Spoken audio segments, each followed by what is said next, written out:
Oh, God, weird mythology.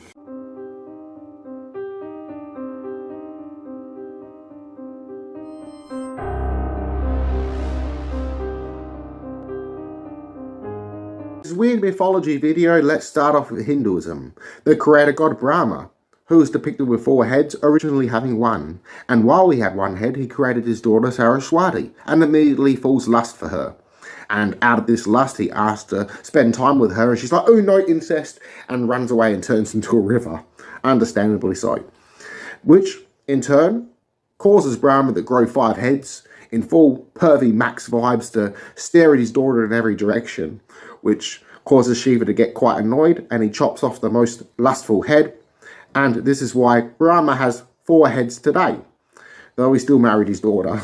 Hey yo, what the Next is Greek mythology. Let's talk about Zeus. Zeus was sleeping with mortal women, mortal men. He was sleeping with animals. He was sleeping with gods and demigods. He was the darker side of Pornhub before there was Pornhub. Zeus was even lustful over a Spartan queen, Leda, who, in some accounts, he shape-shifted into a swan in order to sexually assault her or seduce her.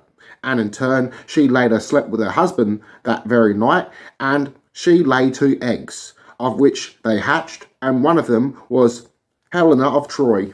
In Egyptian mythology is next. Let's discuss Atum Ra, or Atum.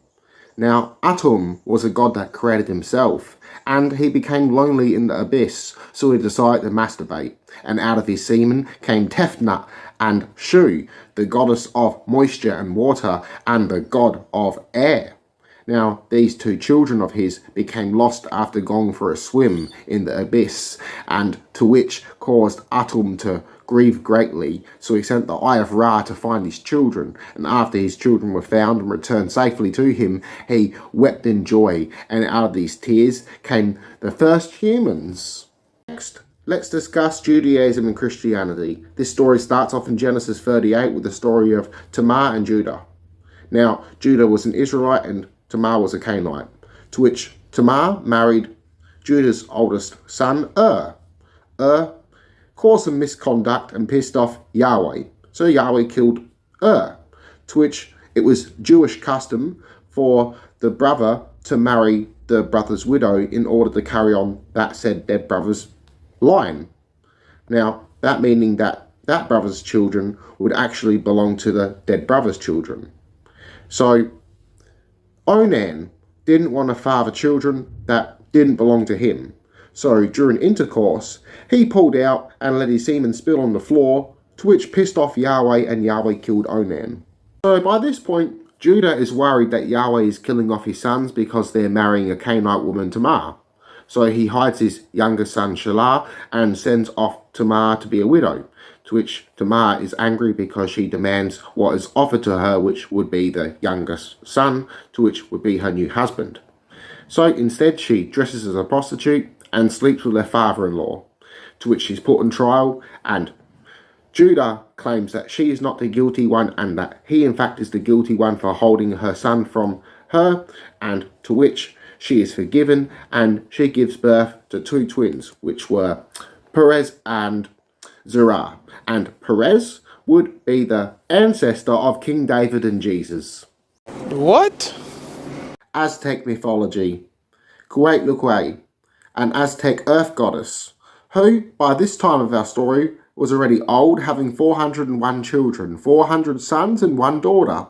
So she decided to have a nice little break on a hill.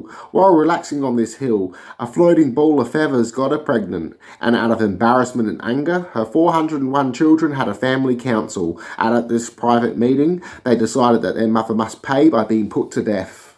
So Cuauhtlacue's unborn child, Huitzilopochtli, had heard of the schemes of his brothers and sister, so he burst out of his mother's womb as a fully formed adult, wearing full-fledged battle armor while wielding a giant fiery snake serpent sword of death.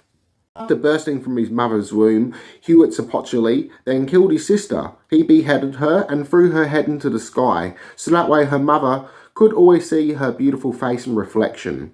And then he decided to hunt down his brothers, to which scattered them into foreign places, and they became the distant stars. And he also killed some of them. What? So thank you for joining us here on this video discussion on weird mythology. Maybe we can do a little part series of weird mythology. If you enjoyed this video, please like and subscribe as it helps the channel grow, and have a lovely day and a lovely night. Peace and love.